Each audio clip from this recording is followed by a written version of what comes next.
Saudi ইসরায়েলের বন্ধু, এই ব্যাপারটা শোনা যায়, আসলে কি?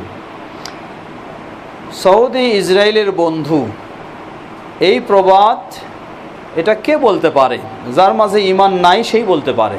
এটা আমি বলবো সরাসরি, যার মাঝে ঈমান নাই সেই বলতে পারে।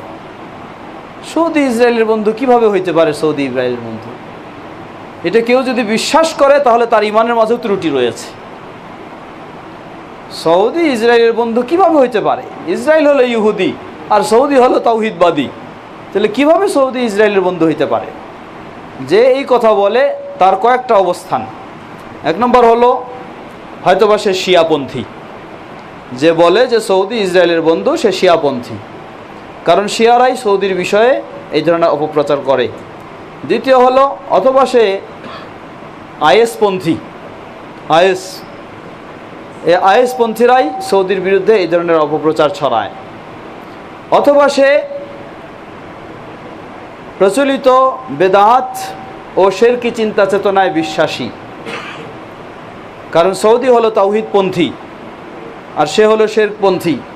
সৌদি হলো সুন্নাহপন্থী, সে হলো বেদাপন্থী। এজন্য তার মাঝে এই সমস্ত বিশ্বাস। কখনো কোনো মুসলিম যার মাঝে প্রকৃত ঈমান রয়েছে, সে এই ধরনের কথা মুখ দিয়ে উচ্চারণ করতে পারে না। যদি কেউ করে থাকে ভুলবশত মানুষের বিভিন্ন অপপ্রচারে, তাহলে তার তওবা করা উচিত। আল্লাহু আ'লাম। সর্বশেষ প্রশ্ন,